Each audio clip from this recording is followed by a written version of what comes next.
On the 29th of December 1170, Thomas Becket, the Archbishop of Canterbury, who had driven Henry II to the point of distraction with his stubbornness, was murdered in quite brutal fashion in Canterbury Cathedral. Four knights, thinking they were acting on behalf of the king, after overhearing another of Henry's furious outbursts, armed themselves and went to confront the Archbishop.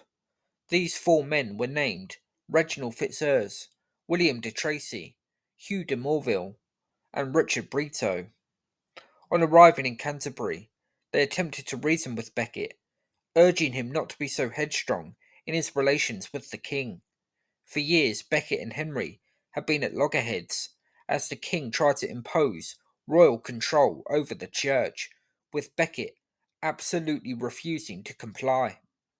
Discussions between Becket and the four knights on this cold winter's night rumbled on, and it soon became clear to Fitzurse, de Tracy, Morville, and Brito that they were making little headway. The conversation had gradually become more heated, and the four knights stepped out into the courtyard, Becket perhaps thinking that they had gone to cool off. This was not the case. Evidently, the knights had been prepared for the eventuality of a deadlock with Becket, and now they prepared to turn up the heat on the Archbishop. They removed the garments they had put on to disguise the armour that they were wearing, and stepped back inside the cathedral, in what was a clear show of intimidation. Those around Becket realised that the situation was becoming dangerous, and urged him to back down. Becket was not for turning, and he would not be bullied into submission. He prepared to take mass, knowing full well that the anger of the knights had now reached boiling point. They began to sack the place, rushing through Becket's living quarters with swords drawn. Fitzurse briefly became separated from the rest of the group, bumping into one of the others. Fitzurse, clearly becoming more and more agitated, demanded to know where Becket had gone. Before his fellow knight could respond, however, a voice from behind him said, "Here I am, Reginald. I have conferred many a benefit upon you, and do you now come to me with arms, swords, in your hands?" Fitzurse, in response, called Becket a traitor, and made obvious threats with his sword. Becket, however, remained steadfast, with Fitzurse showing signs of losing his nerve. He demanded Becket flee the scene, a clear indication that Fitzurse wished the episode to be over.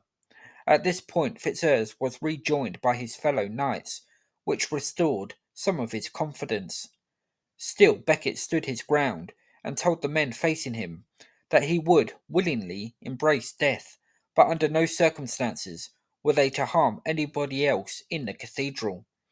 Fitzurse and the others finally snapped, and they fell upon the Archbishop, with blow after blow raining down on Becket. The top of his head was sliced off, and his brains began to seep out onto the cold cathedral ground. Before fleeing the horrifying scene, Fitzurse, de Tracy, Morville, and Brito pillaged more of Becket's belongings. As they rode off into the night, the reality of what they had done began to dawn on them. Initially, out of sheer adrenaline, they may have felt jubilation in the mistaken belief that they had carried out the king's wishes to be rid of a long standing and highly bothersome problem. But there were two things wrong with that. The first being that the king certainly didn't want Becket dead.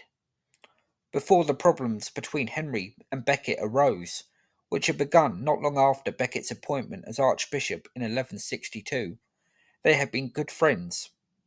In his previous position as Chancellor, Becket had served the king nobly, and England, under Henry II and Becket, had started to flourish after years of trouble during the reign of King Stephen. And secondly, Becket was a man of God, and this crime would stun not just England, but the whole of Europe.